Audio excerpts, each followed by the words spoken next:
అందరికీ ప్రైజ్లో.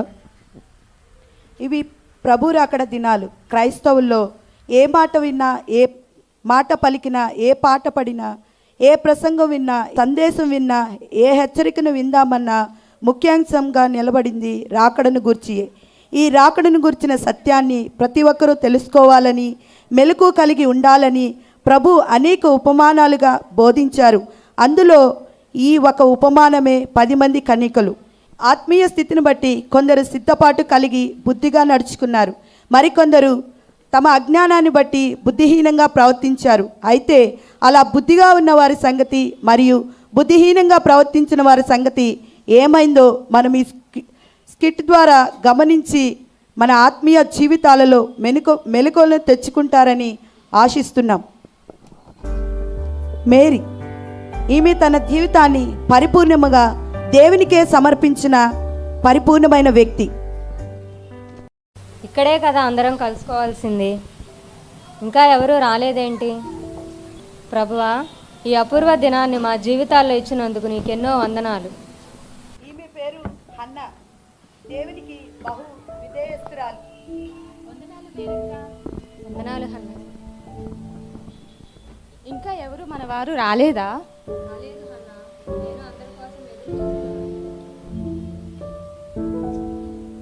ఈరోజే కదక్క మన ప్రియ యేసు రాకడా. అది తలుచుకుంటేనే నాకు ఆనందం పొంగిపోతుంది.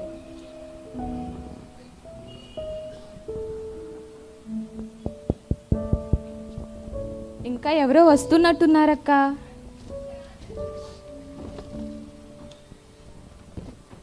హన్నా, లేయా, రాహేలు, సలోమి లాగున్నారు.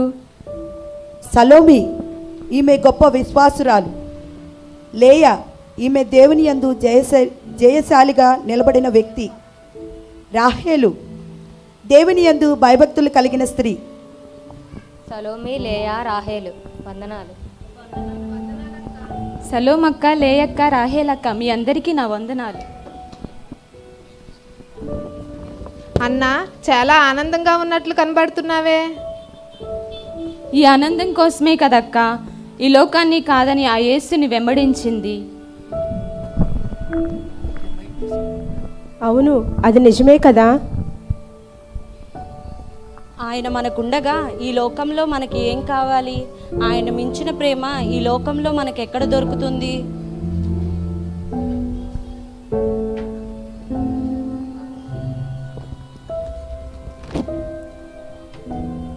ఎలిజబెత్ అక్క, మీకాలు, సపీరక్క, వందనాలు. మీకాలు ఈమె గొప్ప సాత్వికురాలు. ఎలిజబెత్ బహు ప్రతిష్టత కలిగిన వ్యక్తి.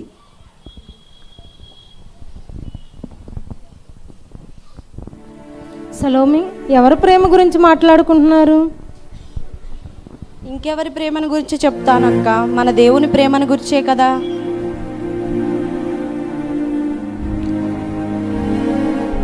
అవును, మన దేవుని ప్రేమ చాలా గొప్పది. ఆ ప్రేమను గురించి ఎంత మాట్లాడుకున్నా సరిపోదు. అవును సపీరా, ఈ లోక ప్రేమలనియు అశాశ్వతములు. మనవారు మన బిడ్డలు అంటూ వారి కోసం మన గురించి మనం ఆలోచించకుండా అన్నీ చేస్తాము, కానీ చివరికి మనకి మిగిలేది దుఃఖమే. మీకాలు, మన సమస్త దుఃఖాలను అధిగమించి ఈరోజు మన ప్రియప్రభుని రాక కోసం వచ్చాము కదా. కాబట్టి ఇప్పుడు మన దివిటీలను సిద్ధం చేసుకుని కొంచెం సేపు ప్రార్థనలో కనిపెడదాం. ఏంటక్క, చాలా ఆలస్యంగా వచ్చారు? ఏంటి ఆలస్యంగా వచ్చామా? నీకులాగా వెనక ముందు ఎవరు లేరనుకున్నారా ఏంటి మాకు? అదేంటక్క అలా అన్నారు? అవును, మరి ఇంట్లో అన్నీ చూసుకొని బాధ్యతలు బంధాలన్నీ చూసుకొని అన్నీ చెక్క పెట్టుకొని రావాలి. రాగానే వందనాలక్క అంటే సరిపోదు, కొంచెం ముందు వెనక ఆలోచించుకొని మాట్లాడాలి. పోనీలే అన్నా, బాధపడకు. మీకాలు తొందరపడతానని క్షమించు. ఈ బంధాలు ఎంతకాలం ఉన్నా సరిపోదు. అసలే ఈరోజు మా బాబు పెద్ద బాబుకి జ్వరం వచ్చింది. వాళ్ళ నాన్న ఒకటే గొడవ, ఇంట్లో నుంచి వెళ్ళొద్దని. వాళ్ళకి నచ్చజెప్పి బయటికి వచ్చేసరికి ఆలస్యమైంది అన్నా. అవును, అన్ని పరిస్థితులకు యేసు చాలును అని మనం పాట పాడుతూ ఉంటాం కసేపిరా. మరి మనం అన్నీ సమర్పించుకుని దేవుని విషయంలో నమ్మకంగా ఉండాలి కదా. పోనీలో ఎప్పటికైనా అందరం వచ్చాం, కొంచెంసేపు ప్రార్థనలో కనిపెడదాం.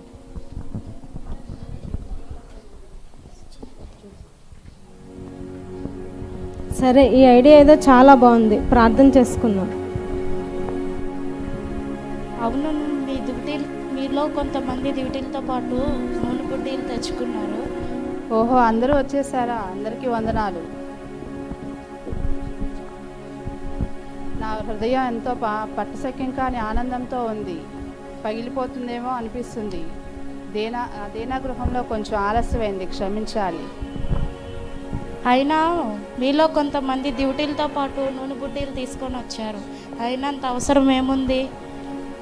ఓ అదే దీనా, పెండ్లి కుమార్ రావడం ఆలస్యం అయిందనుకో, నూనె లేకపోతే బుడ్డీలు ఎలగవు కదా, అందుకే భయంతో తెచ్చుకున్నారేమోలే. మీ పిచ్చి కానీ మాకు ఈ నూనె బిడ్డలతో పనే ఉంది. చూడండి నా దివ్య ఎలా వెలిగిపోతుందో. పెండ్లి కుమారుడు వచ్చేదాకా ఇది సరిపోదా ఏంటి? మీరు భలే బుద్ధి లేని వారిలాగా ఉన్నారే. సరే మేకాలు, ఇది వాదోపవాదాలకు సమయం కాదు, కానీ ఈ సమయాన్ని వృధా చేసుకోకుండా కొంచెం సేపు పాటలు పాడుకొని ప్రార్థన చేసుకుందాం. సరే, మనం ప్రార్థన చేసుకుందాం. ప్రార్థన చేసుకున్న తర్వాత పాట పాడుకుందాం. ప్రభువా, నీకు వందనాలు. మాకు ఈ మంచి అవకాశం ఇచ్చినందుకు వందనాలు తండ్రి. సంపూర్ణమైన సిద్ధపాటును మాకు ఇచ్చినందుకు వందనాలు. నీకు మహిమ తండ్రి. ఆమేన్. యేసు రాజుగా వచ్చుచున్నాడు, భూలోకమంతా తెలుసుకుంటారు. యేసు రాజుగా వచ్చుచున్నాడు, భూలోకమంతా తెలుసుకుంటారు. రవి కోటి తేజుడు, రమ్యమైన దేవుడు. రవి కోటి తేజుడు, రమ్యమైన దేవుడు. రారాజుగా వచ్చుచున్నాడు. యేసు రారాజుగా వచ్చుచున్నాడు.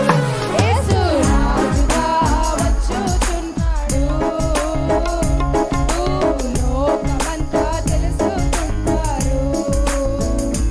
యేసు రాజుగా వచ్చుచున్నాడు, భూలోకమంతా తెలుసుకుంటారు.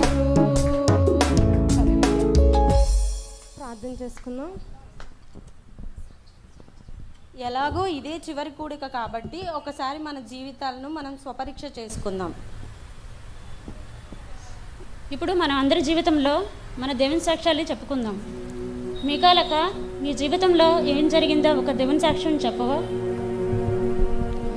నేను క్రైస్తవ కుటుంబంలో జన్మించిన, దేవుని వాక్య ప్రకారం జీవించాలని తెలియక నేను జీవిస్తున్న సమయంలో దేవుని వాక్యము నన్ను పట్టుకొని ఆయన ప్రేమతో నన్ను ఆకర్షించి నేను సరిచేయబడ్డాను. ఈ విధంగా దేవుడు నన్ను రక్షించుకున్నాడు. సపీరా, మేరక్క, మీరు ఎలా రక్షణ పొంది ఆత్మీయంగా ఎదిగారో ఒకసారి 2 మాటల్లో చెప్పండి. నేను విగ్రహారాధన కుటుంబానికి చెందినదాన్ని. ఒక సహోదరి ద్వారా ఎలైవ్ ఫర్ ఎవర్ సంఘానికి నడిపించబడ్డాను. దైవజనులు దైవజనురాల వాక్యం ద్వారా నేను దేవునిలో కట్టబడ్డాను. ఆయన ప్రేమను నేను రుచి చూచాను.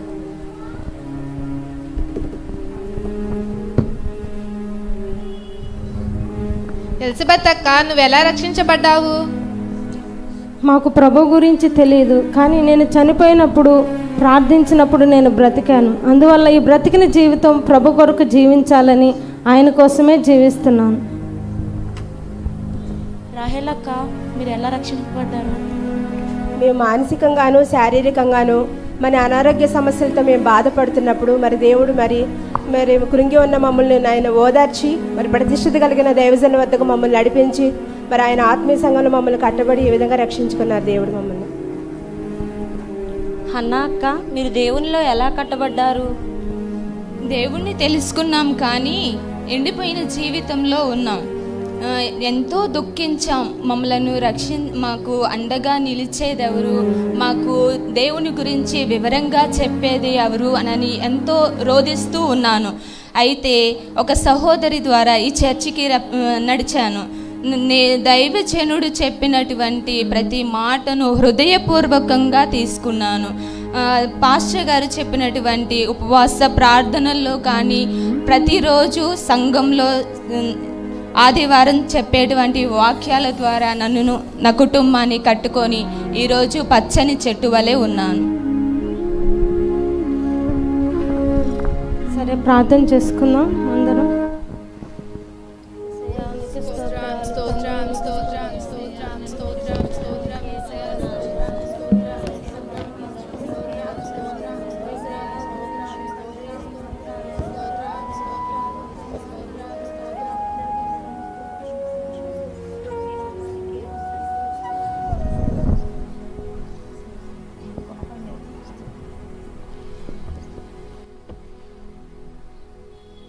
అలా పాట పాడుకున్న తర్వాత ఒకరికొకరు సాక్ష్యములు చెప్పుకొనుచు మెల్లగా నిద్రలోకి జారుకుంటారు.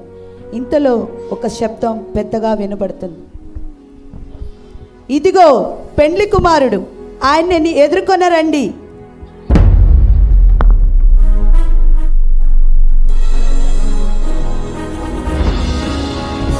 మేకాలు మన దివిటీలు ఆరిపోతున్నాయి. ఇప్పుడు ఏం చేయాలి మనం? అయ్యో, ఇప్పుడు ఎలాగా? ఏం చేద్దాం? ఎక్కడికి వెళ్ళాలి ఇప్పుడు మనం? ఏంటి పరిస్థితి మనది? మీకాలు వస్తుందని ముందుగానే గ్రహించి బుద్ధి జ్ఞానం కలిగిన వారు ముందుగానే దివిటీలు తీసుకొని వచ్చారు. అవును, అది నిజమే. అది నాకు తెలియక నేనే వాళ్ళని ఎగతాళిగా మాట్లాడి అవమానపరిచాను. ఇప్పుడు వారు నూనె బుట్టలు ఎందుకు తెచ్చుకున్నారో నాకు ఇప్పుడు అర్థమైంది. సరే, కానీ ఇప్పుడు ఏం చేద్దాం? చాలా ఆలస్యమైందే, చాలా అర్ధరాత్రి కూడా అయిందే.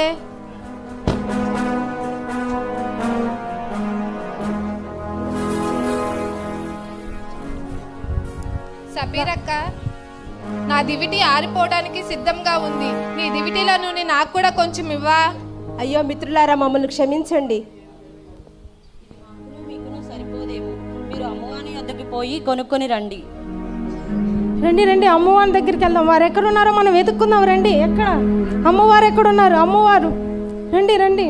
వాళ్ళు వెళ్ళిపోతారు, మన ఆరిపోతున్నాయి. ఎట్లయినా వెలిగించుకోవాలి. అమ్మవారు ఎక్కడ?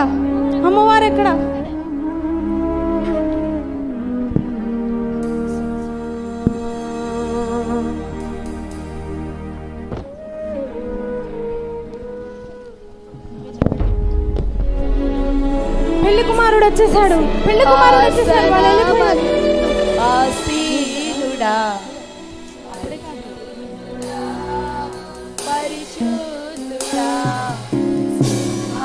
ఆసనమందు ఆసీనుడా, పరిశుద్ధుడా,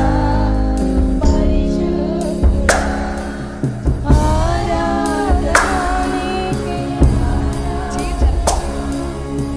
ఆరాధన నీకే,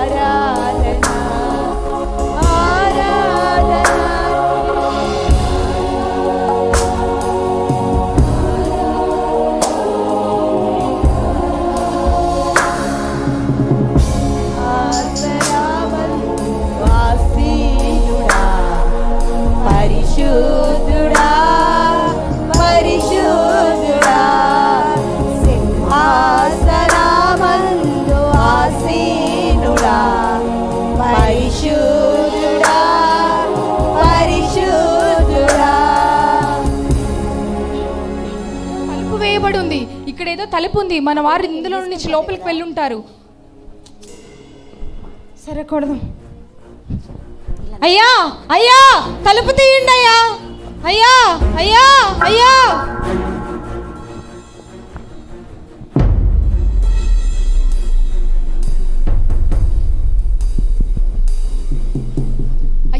అయ్యా, మేము వచ్చామయ్యా. అయ్యా, తలుపు తీయండి అయ్యా. అయ్యా, తలుపు తీయండి అయ్యా. మేము వచ్చామయ్యా. అయ్యా. నేను ఏ దినమైనను ఏ గడి అయినను వచ్చునో మీరు ఎరుగరు గనుక బహు జాగ్రత్త కలిగి మెలకువగలిగి ఉండవలసి. క్రమము లేని వారులారా, నా యొద్ద నుండి తొలగిపోవుడి. మీరెవరో నేను ఎరుగను. అవకాశం ఇవ్వయ్యా. అయ్యా, నాదేనయ్యా అవిధేయత. అయ్యా, నన్ను క్షమించయ్యా. తండ్రి, నన్ను క్షమించయ్యా. నన్ను క్షమించయ్యా. తండ్రి, నాదేనయ్యా తప్పు. అవిధేయత నాదే ప్రభు. అయ్యా ఒక్క అవకాశం ఇవ్వయ్యా. అయ్యా ఒక్క అవకాశం ఇవ్వు. అయ్యా చేశానయ్యా, నన్ను విడిచి వెళ్ళొద్దు ప్రభు, నన్ను దాటి వెళ్ళొద్దు అయ్యా. అయ్యా ఒక్కసారి నన్ను క్షమించు అయ్యా, నన్ను ఒక్కసారి క్షమించు అయ్యా, నన్ను క్షమించు అయ్యా. నేను నరకంలో పడిపోకూడదు, నా జీవితం నశించబోకూడదు అయ్యా. నన్ను దాటి వెళ్ళొద్దు ప్రభు, నన్ను దాటి వెళ్ళొద్దు, నన్ను క్షమించయ్యా. మంచిగా జీవిస్తాను ప్రభు, నన్ను దాటి వెళ్ళకయ్యా. అయ్యా నన్ను దాటి వెళ్ళకయ్యా ప్రభు, నన్ను దాటి వెళ్ళొద్దు అయ్యా. నన్ను క్షమించు నా తండ్రి, క్షమించు అయ్యా. నేను ఇచ్చిన జీవితాన్ని వ్యర్థం చేశానయ్యా, నన్ను క్షమించయ్యా. అయ్యా క్షమించయ్యా నా తండ్రి, నన్ను దాటి వెళ్ళకయ్యా. నా కొరకు ఒక్కసారి తలుపు తీయ్యా అయ్యా. నన్ను దాటి వెళ్ళొద్దు నా తండ్రి, నన్ను దాటి వెళ్ళొద్దయ్యా. అయ్యా నన్ను క్షమించయ్యా, ఒక్కసారి క్షమించయ్యా. నన్ను విడిచి వెళ్ళొద్దు తండ్రి. అయ్యా తండ్రి నన్ను క్షమించు నా ప్రభువా, నన్ను క్షమించు అయ్యా.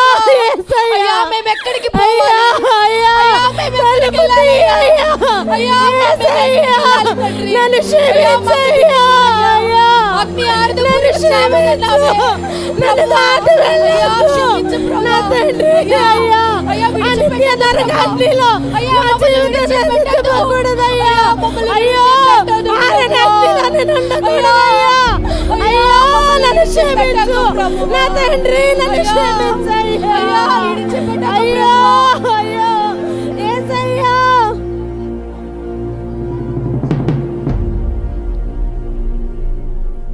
అవును ఆ దినం దారుణమే, అవును ఆ దినం దారుణమే. ఏర్పరచబడిన వారు, సిద్ధపరచబడిన వారికి మాత్రమే ఆ పెండ్లి విందులో ఆనందమును సంతోషమును అనుభవిస్తున్నారు. కానీ విడవబడిన వారి జీవితాలు బహుఘోరమైన శ్రమలు, నిత్య నరకాగ్ని సిద్ధపరచబడి ఉన్నది. కాబట్టి భక్తి అనేది ఎవరికి వారికే సరిపోతుంది. కానీ నీ భక్తి ఇతరులకు నీవు పంచలేవు. అలాగని ఇతరుల భక్తి మీదను ఆధారపడకూడదు. చాలామంది ఇతరుల భక్తి నీడలో ఆశీర్వదింపబడాలని ఆశపడతారు. ఇతరుల భక్తిలో మనము కూడా కొట్టుకొని పోవచ్చు అని అనుకుంటారు. కానీ అది నిజం కాదు. ఈ స్కిట్ ద్వారా మీ అందరికీ అర్థమైందని మేము అనుకుంటున్నాము. కాబట్టి చూచుచున్న మనము అందరము కూడా నిజమైన భక్తిని చేయుచు మెలుగు కలిగిన జీవితాన్ని జీవిస్తూ ఆ 5 బుద్ధిగల కన్యకలు ఏ రీతిగా సిద్ధపడి పెండ్లి కుమారుని విందుశాలలోనికి ప్రవేశించారో అలాగే మనము కూడా మన జీవితాలను చక్కబరుచుకుంటూ సరిచేసుకుంటూ దేవునిలో ఒక మంట కలిగిన వారిగా ఆత్మీయతలో ఆత్మీయతలో మనము ఎదుగుదాం. నిజానికి ఈ 10 మంది కన్యకలు తమ ఆత్మీయ జీవితంలో మరి సిద్ధపాటు కలిగి ఉన్నారని వారు నమ్మి ఉన్నారు. కానీ దేవుని రాకడ వచ్చిన తరువాత ఎంతమంది తేలిపోయారో, ఎంతమంది దేవునిలో మరి దేవునితో నడిచి వెళ్ళారో అర్థమైంది. కాబట్టి మనము ఆ రీతిగా జీవించకుండా ప్రభు రాకడ ఎప్పుడో, ఆయన ఎప్పుడు వచ్చునో, కాబట్టి మనమందరము కూడా మనం ఆత్మీయ జీవితాలలో మెలకువ కలిగిన వారిగా, సిద్ధపాటు కలిగిన వారిగా ఉండాలని మేము దేవుని నామంలో కోరుకుంటున్నాం. దేవుడు మనందరినీ దీవించునుగాక.